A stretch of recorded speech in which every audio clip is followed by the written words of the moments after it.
Эзний сүнс Евтагийн дээр бууж ирсэн тэрээр Гилад болон Манасегээр өнгөрч гараад дараа нь Гилядын Миспагаар дайран Гилядын Мипагаас Амоны хүүд рүү хөдлөв.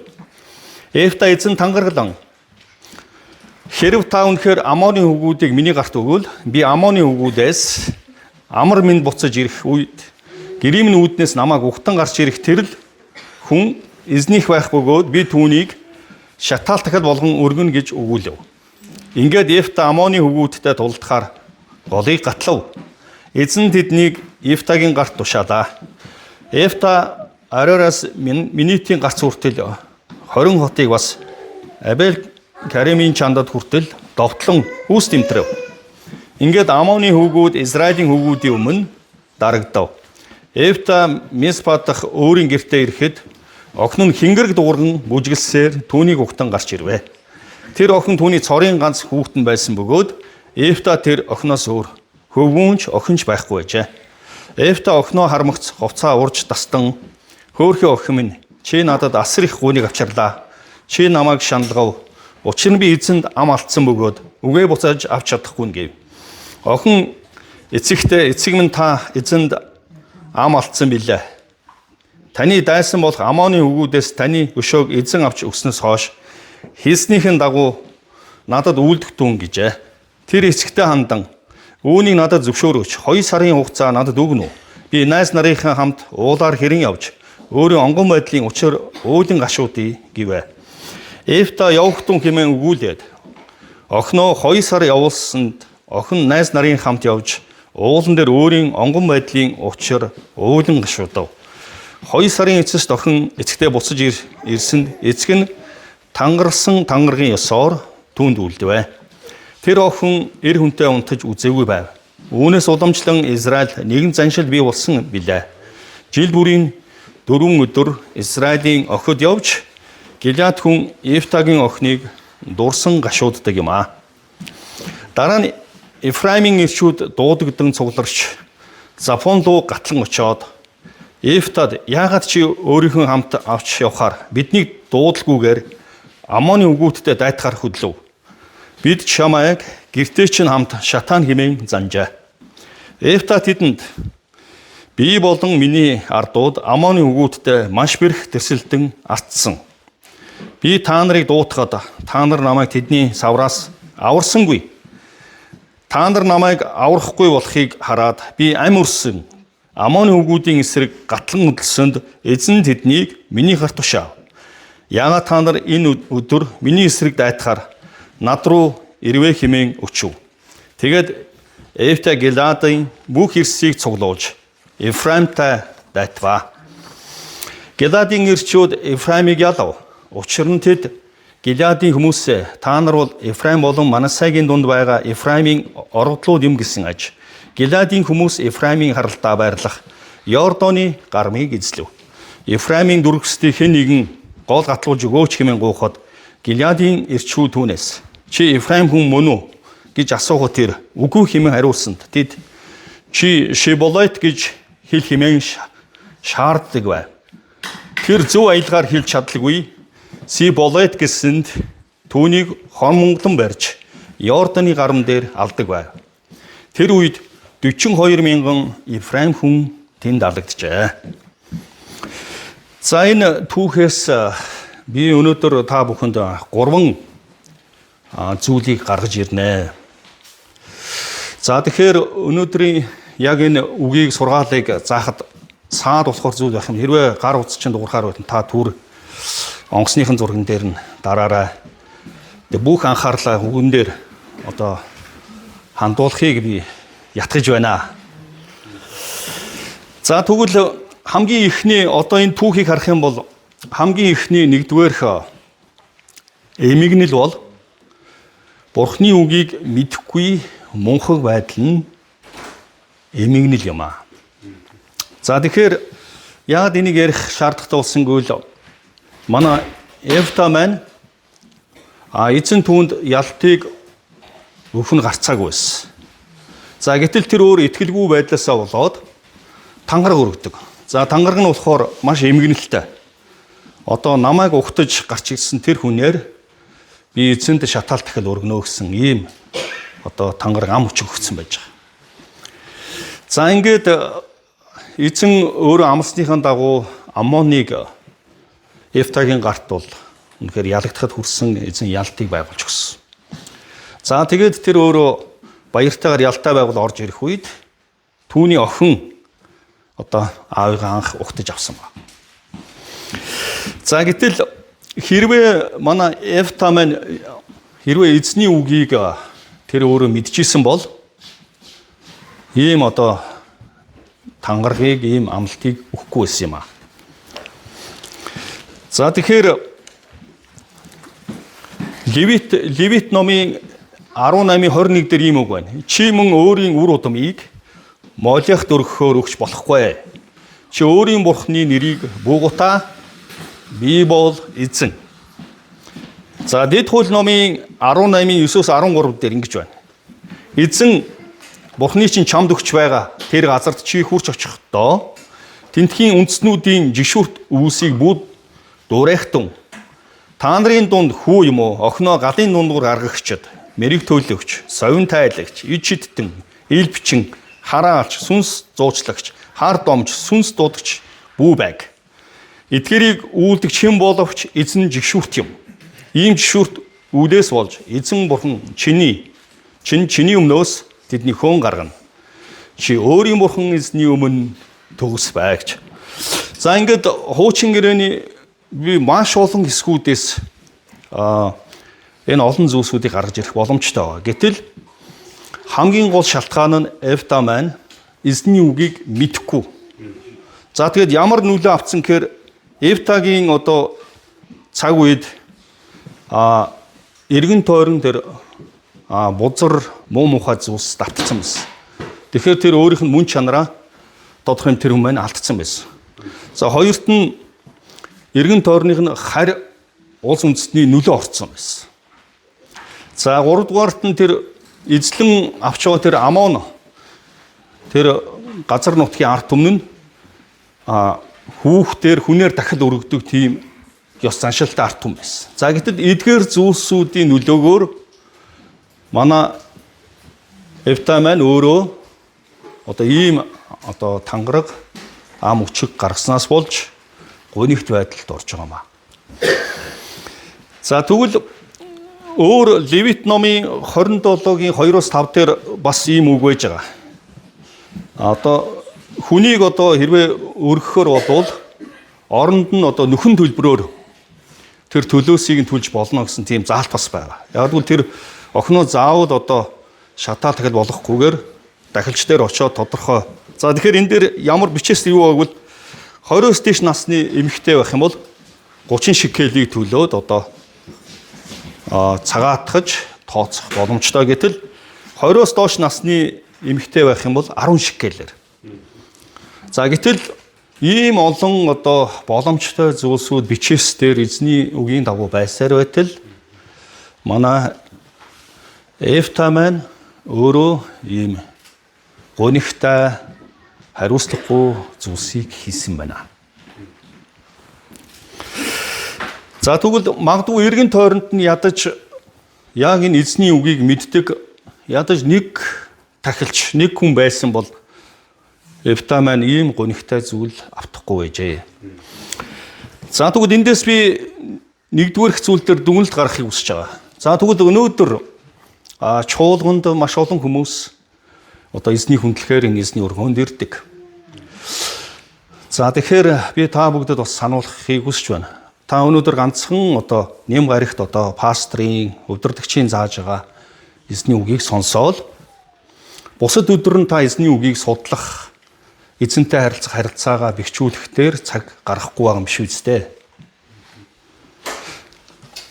Тэгээд дээр нь та амьдралын өнөөдөр бидний эргэн тойронд маш олон нийгмийн нөлөө одоо ёс бус байдал энэ зүйлд та ялагдж энэ хоморонд нь орж байгаа юм биш үстэй.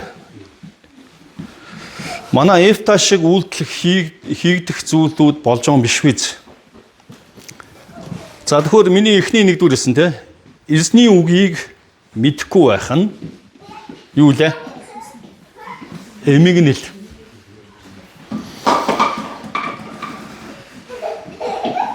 За тэгэхээр өнөөдөр би та бүгдийг ятгаж байна. Та энэ эсний үгийг өдөр бүр тунгаамслахж энэ үгээр амьдраач гэж ятгаж байна. Яг нь энэ үг таны амьдрал юм аа. За тэгвэл Хосе номын 4:6 дээр ингэсэн байна. Миний ард түмэн мэдлэг дутснаасаа болж устгагдсан. Та нар мэдлэгээс татгалцсан учраас би ч бас та нарыг миний тахилч байхаас татгалцах болно. Та нар Бурхныхаа хуулийг мартсан болохоор би ч бас та нарын хүүхдүүдийг мартах болно. За тэгвэл бидний сүнс үнэхээр үг байхгүйгээс болж сангаж байна. Бидний сүнс үггүйгээр өнөөдөр хатсан газар болж байна. Тэгвэл та бүгдийг би үнэхээр ятгамаар байна. Ганцхан өнөөдөр энэ нэм гарагийн чуулган дээр та бүгдийн сонсож байгаа энэ үг чинь хангалттай биш. Та зориулт гаргаад өдөр бүр эзний үгийг судлаж энэ үгийг өөрийнхөө гартаа оруулах ёстой. За одоо би та бүгдэд одоо өөрөө бас жоохон өнгөрсөн зүйл болчих гээд байх баг. Одоо энэ та бүгдийн гар дээр байгаа харж байгаа энэ Библи байна. За гэтэл би энийг одоо ийм их ойтсон байж байгаа. Энэ ойдлын шалтгааныг мэдэж байна уу? За миний өмнөх Библи маань юу басан? Нийтдээ нэг 25 удаа уншаад энэ хуудасаар ингэ салчихсан. Ингээд салчдаг угаасаа. За тэгээд дараагийнх нь номыг одоо салахгүй шүү 40 50 удаа унших гад ингээд нэг үрчлээ ойсон ба. Тэгээ одоо энэ болохоор нэг 5 удаа уншицсан байгаа. Библи ингэ явж байна. За та бүдээс одоо асууна. За Библийг нэг удаа уншиж дуусгасан хүн. Тэгээ одоо нэгээс дэш явах гээд байна л да. Тэгээд за яг нэгээрээ ингэ зогсъё те. За тэгэхээр одоо бид эзний үгэнд үнэхээр ийм хайртай байх хэрэгтэй. Яг л энэ үг таны амьдралын бүх зөв шийдвэр дээр бац асуулна.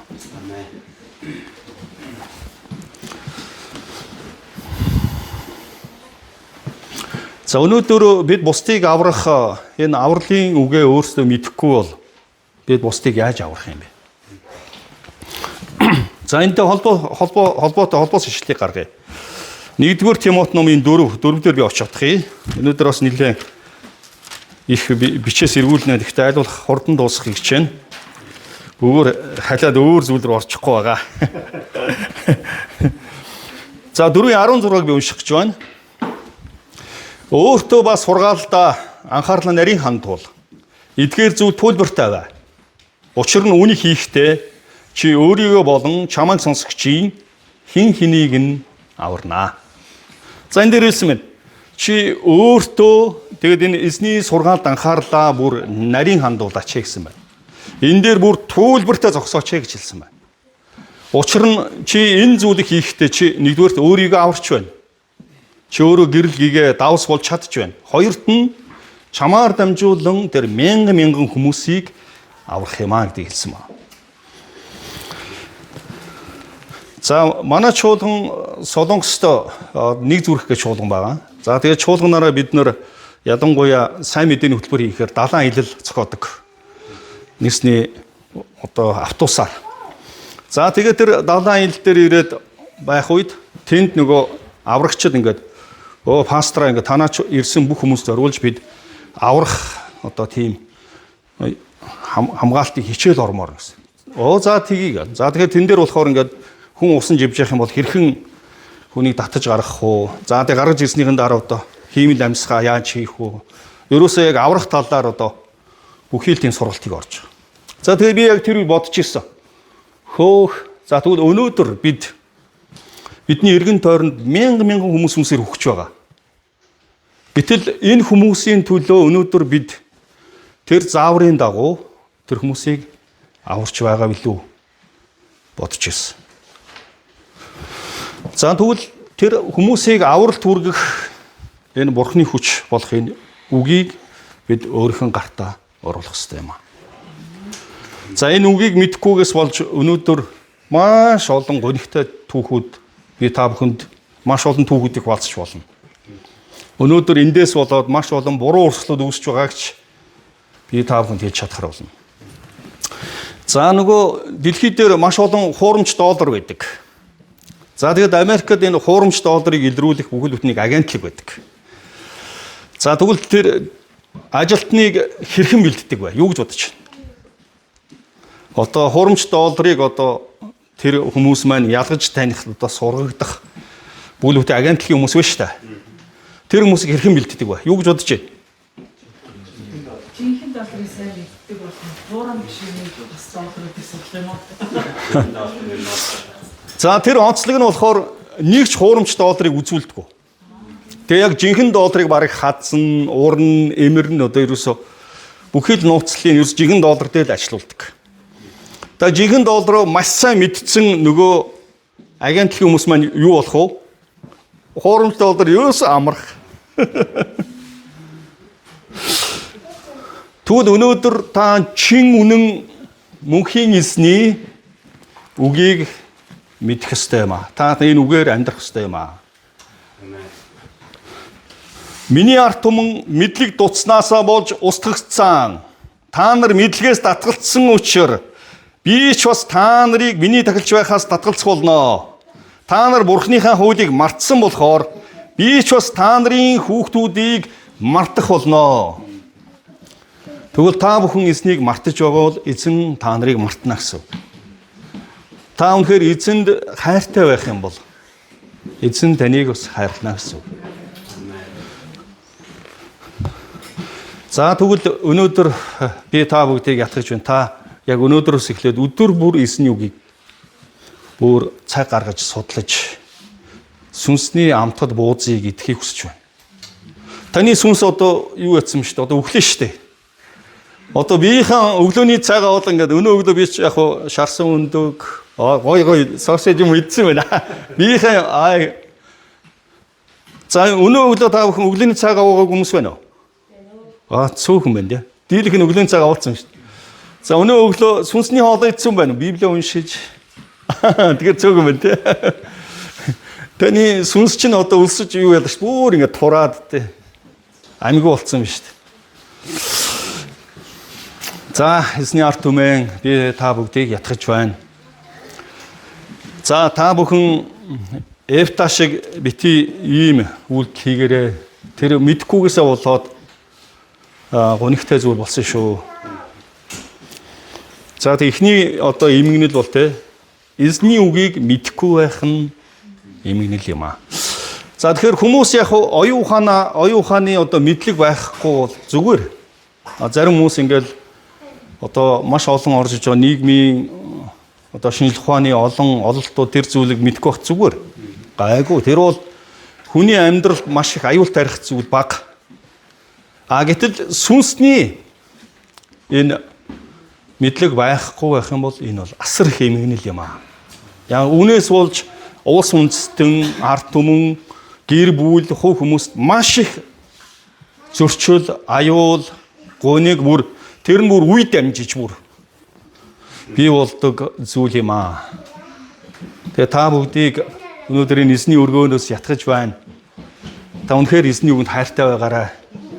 Тэгээ магадгүй эзний тогтоосон цагт би ирээд одоо ингээл за Библийг 5 удаа 10 удаа уншсан пастраа гэд надтайгаа эзний үгийг асуулт гаргаж хуваалцвал би үнэхээр талархах юм шүү. За хоёрдугаарт нь за одоо хоёр дахь нь бүр ахаарч бүр хэцүү бүр хүндрэгнэ шүү дээ. Та бүгд зүгээр үү? Хоёр дахь нь бүр хүндэрлээ шүү дээ. Энд чинь би энэ дотроос бүр 3-ыг л шүүрдэж гаргаж ирж байгаа шүү дээ. Тэрнээс маш ихийг гаргаж ирж болно. За хоёрт нь өөрийн хариуцлагын талаар мэдгүй байх нь эмгэнэл. За тэгэхээр манай Эфта маань Галаадыг дайрч Амоны хөвгүүдийг буцогсон. За буцагсны дараа нэг сонирхол Ефраимийн хөвгүүд ирээд нөгөө юу яасан. Бид нарыг дуутахгүй яасан. Бид нэр бас тулдах байсан шүү дээ. Нөхдүүд гарч ирсэн.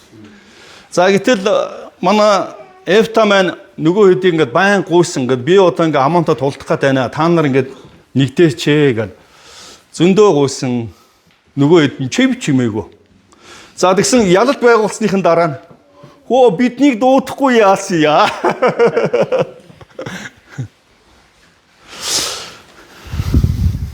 За хоёр дахь зүйл нь хариуцлага тий.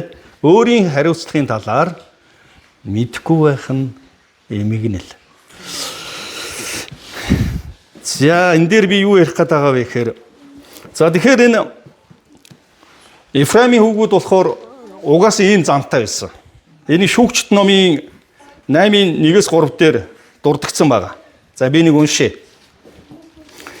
Тэр цагт Ефраимийн ирчүүд Гидеонд хандан та бидэнд яагаад ийм хандан Мидианчуудын эсрэг тулдахаар хөдлөхдөө биднийг юунд дуудсангүй вэ гэд түүнийг хатуу зэмлэв. Харин Гидеон тэдэнд та нартай харьцуулах юм бол миний үйлсэн зүйлс нь юу вэ? Абнерийн усан үзмийн ургацаас Ефраимийн жимсний хаягдал нь дээр босов. Бурхан та нар гарт Мидианы ноёд Обед Зеб нарыг тушаав. Та нартай харьцуулчаар юу би хийсэн юм бэ? Хэмээн Гидеоныг өчгөд түүний эсрэг байсан тэдний хилэн намдваа. За тэгвэл Ефраимчууд бас Гидеонтой дайдах үед бас ийм зүйл болж исэн байж шүү дээ. Угаасаа ийм замтай. Дандаа нөгөө гой ялалт байгуулаад ингээс дараа нь сүулт нь ингээд бод. Биднийг дуутахгүй яасан юм. Хариуцлагагүй. За тэгэхээр энэ дээр гэсэн бурхан бидэнд үүрэг даалгавар өгсөн. Бид бурхны өмнө асар их хариуцлагатай. За гэтэл эзний хүмүүс тэр хариуцлагаа биелүүлэхгүй за ганцхан нэм гаригтай ирдэг. Цэнийг тэгээд нэг санал дулаац болдог. Одоо тэр нь одоо үүрэг хариуцлага нэгнэ. Тэгээд бусд үед нь байгаа ч юм уу ч юм бүү мэд. За дээр нь бас ингээд маш олон үйлчлүүд байгаа. Одоо бид энэ авралын төлөө нэг сүнсийг ч аврахын төлөө амьдралаа зориулах хэрэгтэй байтал зөвхөн өөрийнхөө хувийн ажлаа тэгээд би ажилтай би завгүй. За гэтэл эзний хүмүүс өнөөдөр итгэдэггүй хүмүүс тодорхой ажил хийж амьдралын төлөө одоо янз бүрийн одоо бизнес хийх, орлогоо нэмэгдүүлэх зүйл хийж байгаа шүү дээ. За гэтэл бид бол тэр зүйлийг хийхээс гадна дээр нь үр давуулаад хэрхэн тэр хүмүүсийг аврах вэ? Өөрийн амьдралаа зориулах хэрэгтэй юм аа. Ваа.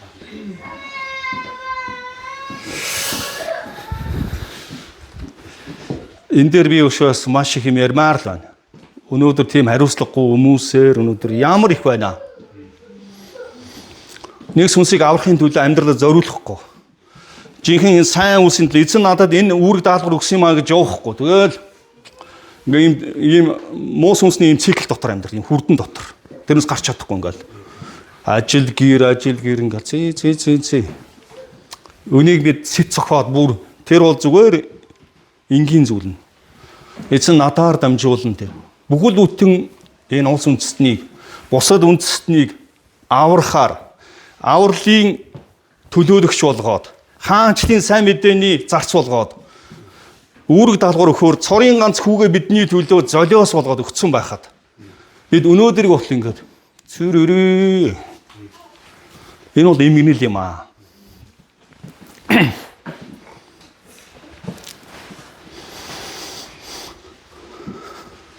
За миний хувьд одоо ингээд гэртээ ингээд суугаад ингээд гой нэг одоо маш олон кино гарч байгаа ш. За нэг кино үзчихээ гэдэг ингээд суухаар юу ч чаддаг. Надад зовлон болдог. За гэртээ ингээд нэг сайхан одоо эхнэр манаас илүү. Гэртээ ингээд нэг сайхан ингээд нэг тухлыг бодохоор ерөөсөө юу яадаг. Болохгүй шүү дээ нөгөө. Үнэхээр зовлон болдог. Энэ хаанчлын төлөө амьдрахаас өөр байхгүй.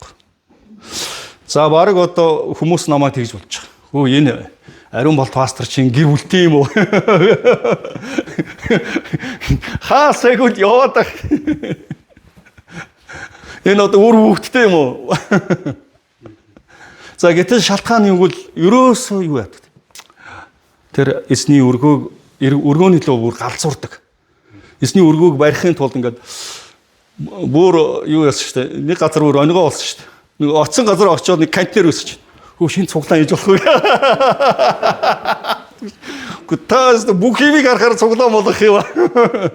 Тэгээд нэг газар очихоор хөө шинэ цуглаан ээж болох уу гэх. Өөрөөсөө байж чадахгүй. За тэгвэл бүгдээрээ тэр энэ Ефраимийн нөхдөөчийг баймааргүй байна. За тэгээд дээр нь яадаг чуулганд ингээд юм хийхгүй чинь дандаа шүүмжилдэг хүмүүс ихтэй. Ваа яагаад ингэж байгаа.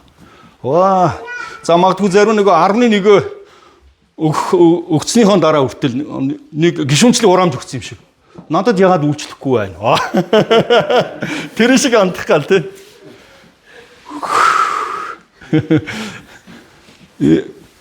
Энэ өрхийг бүр өшөө илүү бүр 11 бүр 12 бүр 13 болгоод эцэн би өшөө энэ үйлчлэлийн төлөө өргөмөр өгнө гэж зогсож байгаа байтал чинь ингээ зарим баг нэг баг тэр хэрэг ингээ кармага үзтээ. За энийг яах вэ? Эмгэнэл шүү. Өнөөдөр бидний үйлчлэл маш их үйлчлэл байна. Энд байгаа хүн бүхэнд эзэн дуудлага өгсөн. Хүн бүхэнд үүрэг даалгавар өгсөн. Энэ үүрэг даалгаврын дотор зогсох ёстой.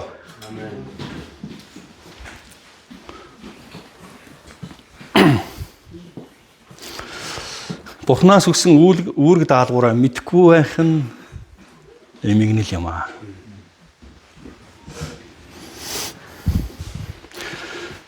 За одоо энэ чуулган дээр үнэхээр би бас талархаж байна. Энэ өргөөг ингээд маш гоё болгосон байна. Гоё дулаахан болгосон байна. Үнэхээр талархъя.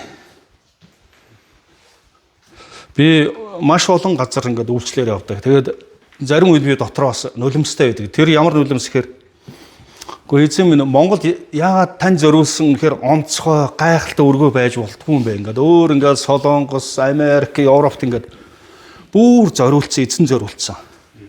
Гайхамшигтай бүр урлагийн бүтээд болгоцсон өргөө бичдэг. Дотор нь ороод зүгээр ингээд магтахад ингээд цөөрайтдаг. Тэгээ би дотроо эзэн Монголд бас тийм өргөө хэрэгтэй байна штэ. Тэгвэл өнөөдөр эзний хүмүүсээ эзэн танд бүхэл бүтээл Улаанбаатар хотыг, энэ дүүргийг, энэ улс үндэстнийг танд өгсөн байна шүү дээ. Та энэний төлөө амьдралаа зориулах ёстой шүү. Өнөөдөр бид өөрийн төлөө өгөхгүй, бид өөрийн төлөө амьдрахгүй, бид Есүс Христийн төлөө өгөж, бид Есүс Христийн төлөө амьдрна. Яг л өгсөн амьд үүр бид түүнийх болсон. Үүний төлөө тэр үхээд дахин амьдсан юм аа. Тэгвэл амьд байгаа нь би биш. Есүс Христ миний дотор амьд байна. Тэр юу хүсч байна, тэр зүйлсийг миний амьдралаар надаар дамжуулан хийгдэх ёстой юм аа. За тэгвэл та өөрийнхөө баруун гар талд, зүүн гар талд, за бүр хойтол урт талд байгаа хүмүүст хэлье. Өөрийн үүрэг хариуцлагаа мэдэхгүй байх нь эмгэнэл шүү гэд хэлье.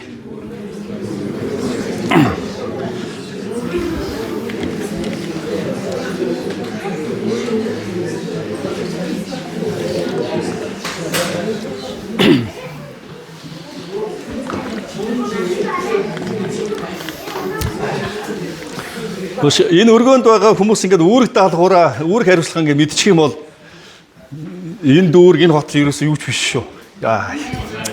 Аюу амарх. Гайхалтай. Тэгэд би бас эзний тогтоосон цагт бас энэ газарт ирээд та бүгдээс тэр маш олон түүхүүдийг, гэрчлүүдийг сонсомоор байна. За би очисон газар болгонд юу гэдэг маш олон эзний үгийг хуваалцаад хүмүүст ингээд гэрийн даалгавар өгдөг. За би тодорхойсон дараа ирнэ. Тэр үед энд чуулганыг төчний хүнтэй болгосон байна. Тэдэнд дагалдагч бэлтгэсэн байна. За бизнес хийх юм бол бүгд бүт элит болсон байна. Ингээд бүр дандаа даалгавар өгдөг. За тэгээд тодорхойсон дараа ингээд ирээл за би даалгавраа шалгыг түүх гэж шууд ярьж эхэлдэг. Пастра таныг явмагц гэж эхэлдэг шүү дээ. Шууд явмагц гэж. Юу болсон гэж бодож ингээд. Яа гайхалтай. Тэгвэл өнөөдөр би та бүгдийг үнэхээр ятгах байна. та өнөөдөр өөрийгөө би настай, эсвэл би залуу, за эсвэл би Библийн сургууль төгсөөгүй, би удирдагч биш ингээ янз бүрийн шалтгаан хэлэх гээд иж магадгүй. Тань шалтгаан байхгүй. Есүс Христ бол энэ агуу үүрэг даалгавар өгөхийн тулд таны төлөө өөрийгөө өгч, өөрийгөө золиослсон юм аа. Яах гайхалтай. За тэгвэл дараа ирэхэд энэ өргөө бол ерөөсөө бүгд хотын энэ хотын энэ газрыг бол ерөөсөө байлдан дагуулах нэ. Би нэг Сиэтлд очиод Монгол цуглаан яг Америк сүмийн дэргэд хийдэг. Тэгээд хөөш энэ бүхэл бүтэн ийм энэ газарт худалдааны төв барих юм том. Танаас угдаж ийм том талбайтай юм шүү дээ. Худалдааны төв бариад эргэн тойрон байгаа хүмүүст эзний хаанчлыг харуулах боломжтой биш гэсэн чинь тэр нөөсөн бид хизээш юм харж байгаагүй. Та яаж хараад ирэх? Тэгвэл өнөөдөр энэ газар энэ дүүргийн маш төвлөрсөн бүх хүмүүс энэ газар цугласан эзний хүндэлсэн өргөө байх болтугай. За би ч айгүй юм хаалцгаа. Тэгээд энэ хувцсуудаа гэрс ишээ явуулъя. Яа энэ үүрэг даалгаврыг биелүүлэхгүй байхад би хоромж 50 сууч чаддаг гэсэн. Өөс нөхөл цагт наадстай. За дээр нь одоо миний эхнэр бас намайг ингэ ятгадаг. Даавхан гайх бах. Одоо энэ 25 оны бидний гэр бүлийн төлөвлөгөө гаргасан. Гэр бүлийн төлөвлөгөө тэгэл миний эхнэр энэ 25 оны төлөвлөгөөн дээр Америкт нэг шинж чуулган тарих юм боломж гарч байна. Би яахын 4 сар яваад ирэх юм уу? Яваач. Эзний өргөөг барь. За тэгье. За тэгэхээр би энэ өдрүүдэд нь байх юм байна. За энэ хөдөө орон нутаг руу одоо ингээ нэг чуулган тарилтын үйлчлэл хийх нь байна гэх. Дана тэр үйлчлүүдээр бол эхнэр ингээ зөв. Энийг. Тэгээ зарим үед би чи одоо юу шүү дээ ингээ нэг жоохон таашрах байх үед. Гөө эзний зарцаа. Үүрэг даалгавраа биелүүлээрэ. Энэ гэр бол эзнийг алдаршуулахаар дуудагдсан шүү. Гэтэл хүмүүс бодохдоо энэ нөгөө гэр бүлээ хаяад одоо энэ нэг газар сайгүй явж байгаа. Энэ гэр бүлээр хамтдаа энэ агуу үйлчлэлийн төлөө өөрсдийгөө зориулж байгаа юм. За эзэн бүх эзний арт түмэн бүгдээрээ энэ сүнсний дайнд бүгдээрээ хамтдаа тулалдъя. Өнөөдөр эзний цэргүүд цөөхөн байх шүү. Мойр Иесус нийт чуулган гишүүдийн нэг ийм хуурамч зүйл автуулдаг. Тэрний үг бол өөрөө хаяа амардаг. Тэгээ компьютерийн тоглоом дээр нөгөө байлддаг тоглоом биш та. За одоо Монголд тоглоод байгаа шиг те. Тэгээд за ядагтахаар дахиад ам байдаг тэгж ойлгол. Гэтэл яг өнөөдрийн бидний бодит байдал бол ерөөсөө шууд дайн. Бид дахиж ам байхгүй. Бид яг энэ одоо Украин Оросын дайнд байлдаж байгаа шиг яг энэ сүнслэг дайнд өнөөдөр бид амьдарч байгаа гэсэн. Энийг дандаа нэг сарниулдаг. Тэгээ та үнэхээр үүрэг даалгавраа биелүүлж эзний агуу хаанчлалыг байгуулах ёстой юм аа. За үүрэг даалгавраа одоо биелүүлэхгүй байгаа хүмүүс дахиад 3 зүйлд нөгөө хулгайд алддаг. 3 зүйл. Яг та бид нар болохоор нэг машина ч юм уу нэг үнэтэй зүйлээ хулгайд алдахаар за би тэр хүмүүсийн дүр зургийг өгнө үзүүлмээр л үнэ. Амар гашууддаг штэ. Тэгсээр нэ өөрийнх нь амьдрал түүнээс чухал одоо 3 зүйлийг хулгайлаад авах гэсэн юу ч ямаас нөгөө юу байхгүй дүжирх юм байхгүй. За би одоо та бүхэнд хэлье. Нэгдүгээрт нь бид үүрэг даалгавраа биелүүлэхгүйгээс болж эзний хүслээр амьдралаа хулгайд алддаг. Та эзний хүслээр тэ ингээл амьдрах юм. Таны эргэн тойрон ямар агуу зүйлсүүд болох вэ? Хэвээ. Гайхалтай. Та тэрийг алдчихж байгаа байхгүй. За хоёрт нь үүрэг даалгавраа мэдхгүйгээс болж амьдарч байгаа энэ хоёр дахь зүйл нь түүгээр дамжуулан өрөөгдөх байсан мянган хүмүүсийн өрөөлийг нь хулгайд алддаг. Би Галил чуулган дээр очисон. За Галилчуудаа Одоо 7 жилийн дараа яатсан. Та нар намайг ингээд суллаад явуулсан үнэхээр баярлаа. Тэгээ харин энэний үр дүнд энэ 7 жилийн хугацаанд нийтдээ 4 чуулган 2000 хүн аврал дээр ирсэн. Хэрвээ би Галилдаа байсан бол за яг манай чуулган ихэд бодчны 300 400 гишүүнтэй л байх байсан баг. Тэгээ та нар намайг сулж явуулсан баярлаа гэж хэлсэн. Та бод 7 жилийн дотор ингээд 4 чуулган 2000 хүн.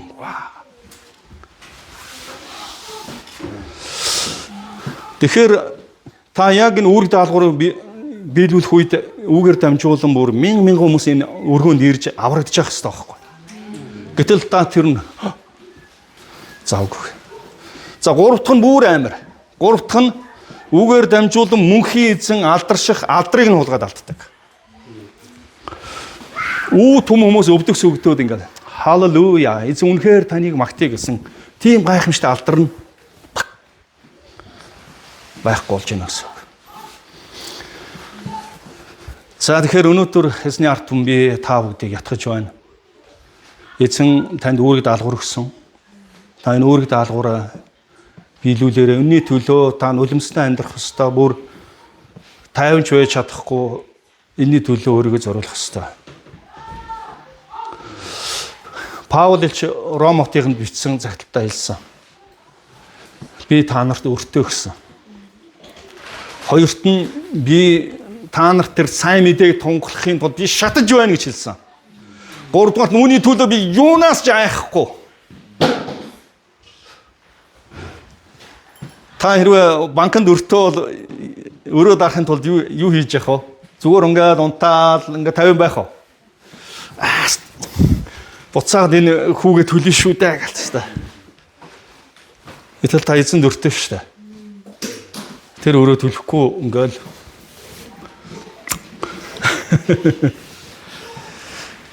За би энэ төлөө залбирах их эзэн минь би таны дуудагдсан зас нарыг энэ цагт өрөөж байна.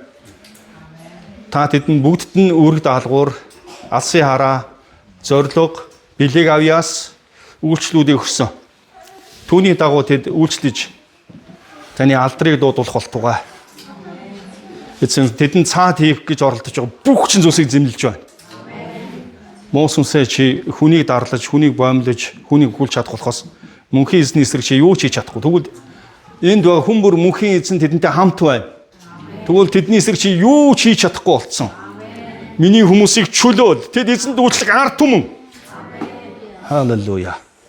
Эзэн тэдний амьдрал агуу зүйлсийг хийх болтугай. Амен. За бүгд 3 дахь руу н орох уу? 3 дахь нь бүр хүнд штэ. Зүгээр үү? Ингээ хоёр дээрээ бүгдээрээ зогсох уу? За нэгдүгээрт нь ямар ч байсан бид эзний үгийг мэдэхгүй байх юм бол эмгэнэл байх нь штэ. Тэгэхээр та өнөөдрөөс эхлээд эзний үгийг та чэйжлээд яг эзний үгээр бүр амьдраад эзний үг бол миний гэрэлтийн төв, миний зам, долоо тунгаас миний алт, миний амьдрал өөр юу ч байхгүй. Тэр цогцохыг өмнөхөр ятгах байна. Өнөөдөр та амьд байна. Эзэн хаачлах ёстой. Өнөөдөр та хөдөлж байна. Тэр эзэн таньд дамжуулан хүндлэгдэх ёстой. Та өнөөдөр түүний юм зогсож байна. Тэрний алдар суун дуудагдж явах ёстой. Таньар дамжуулаад хүн бүхэн үнэхээр энэ өрөөгцсөн. Үнэхээр тэр мөнхийн эзэн байдимаа гэж хэлэх ёстой.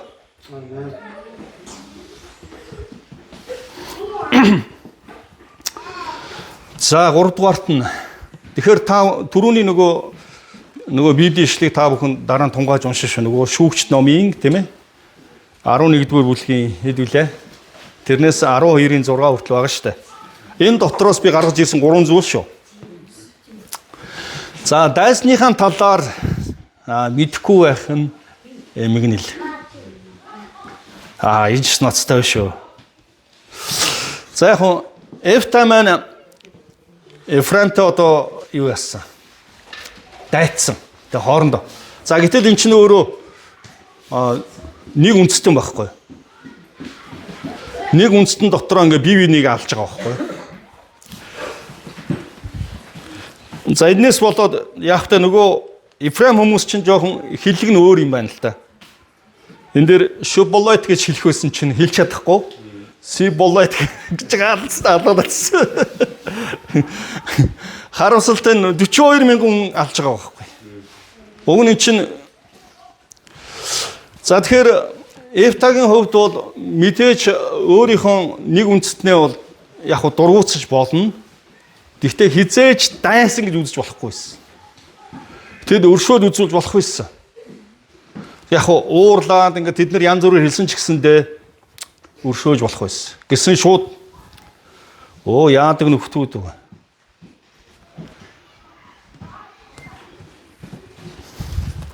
За тэгэхээр үндсэндээ хамгийн гол Эфтагийн хамгийн гол шалтгаан тэр эзний үгийг мэдхгүйгээсээ болоод ийм үйлдэл хийж байна.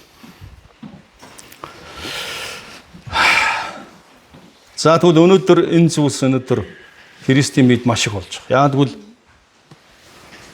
бид хинтээ тулдах ёстой үлээ дээ. Тэгсэн чинь хоорондоо л үзээд вааст алаад үгүй. Чуулганыг шууд дотроо алцтай бив нэг ингээд энэ тэгсэн гэд үзээд байдаг. Юу вэ энэ чинь?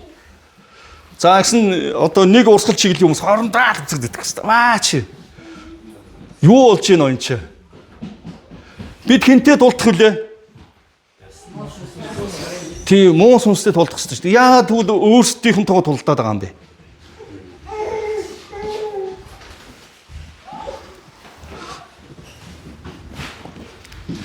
За би энэ талаар өшөө маш их түүх ярьж чадна л да. Яг гэдэг бөөн тэр тулааны дотор бүр өөрөө бас золиос нь болж явж идэг зарим үед. Золиос нь олцсон явж идэг шүү дээ. Хэрэгуулсан явж идэг. Зөндөө хэрэгуулна.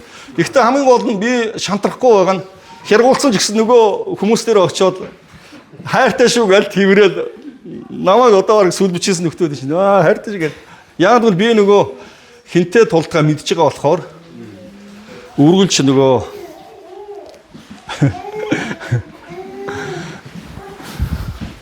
за энэ дээр ч одоо өнөөдөр ялгаагүй Христийн бие хоорондоо байнга юу байдаг тулдж байна. Урсгал чиглэлийн ялгаатай гал. Энэ ч нөгөө харь хэлээр ярьдаг. Энэ болохгүй энийг хэвээр ядаж өг. Энэ болохоор ингээд энэ.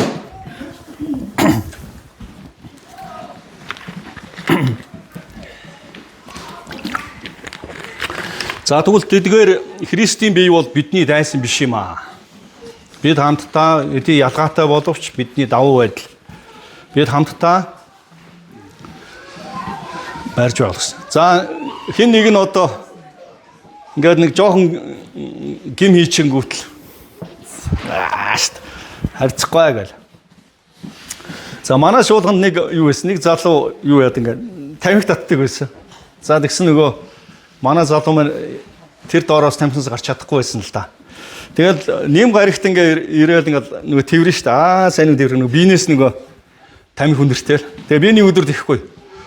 Хөө чи яагаад эзний өргөөг ингээ утгаар дүүргээд байгаа юм бэ гэсэн чинь. Нөөр чи ингээ нүтэн том болсон. Гөө пастро би цуглаанд хизээш тамхи татдаггүй шүү. Гатаад татдаг гинэ.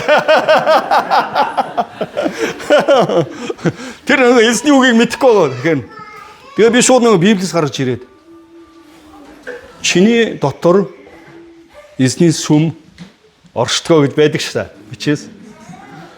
Гэхдээ би тэрийг хэлээд байна. Чиний дотор эзний сүм байгаа. Чи яагаад эзний өргөөг энэ сүмийг утаагаар дүүргээд байгаа юм байл гэж байна. Тэгэхээр дахиж үүнээс хойш энэ өргөөнд утаа байж болохгүй гэх. За тэгээд манай залуу юу болсон гэж бодож байна. Шууд тэр өдрөөс тамхинасаа гарсан. За тэгвэл бидний дайсан бол бидний гадна талд байна те. Библийг эсэргүүцдэг үйл ажиллагаа.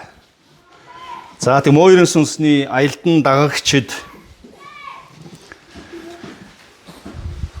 Тэгээд эзнийг мэдгүй байгаа хүмүүст бид дайдах хэрэгтэй байгаа тийм. Эзэн дээр авчрах хэрэгтэй байгаа. Гэтэл бид хоорондоо дайсагналцаж болохгүй. За тэгэхээр энэ дээр манай Эвта маань өөрийн нэг үндэстний хороосон биш үү? Ваа, уурандаа. За чуулган дээр тийм зүйл болж гин үү? Одоо ингээд нэг нэгнээ ингээд чи ингээл дотроо ингээл хов зөөгөөл нэгнийгээ ингээл муулаал. Тэгээд дандаа ингээл харлуулдаг. Та үнэхээр эзний үг таны дотор үнэхээр бэлхэн байгаа юм бол та үүрэг даадгаараа мэдж байгаа юм бол та үнэхээр дайсантайгаар тулдах болно. За тэгвэл энэ өнөөдөр эзний хүмүүсээс энэ гурав дахь зүйл хол байг, тийм ээ? Дайсны талаар мэдгүй байх нь эмгэнлээ. Хинтээ тулдгаа мэдгүй байх нь эмгэнлээ.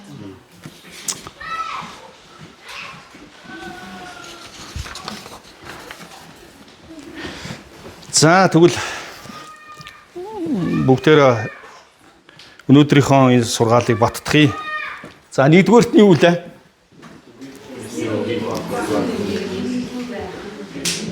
За эзний үгийг мэдэхгүй байх нь эмгэнэл. За хоёрт нь юу вэ? Үүрэг хариуцлага. Тэгээ үүрэг даалгавраа мэдэхгүй байх нь эмгэнэл байна. За гуравдугаарт нь.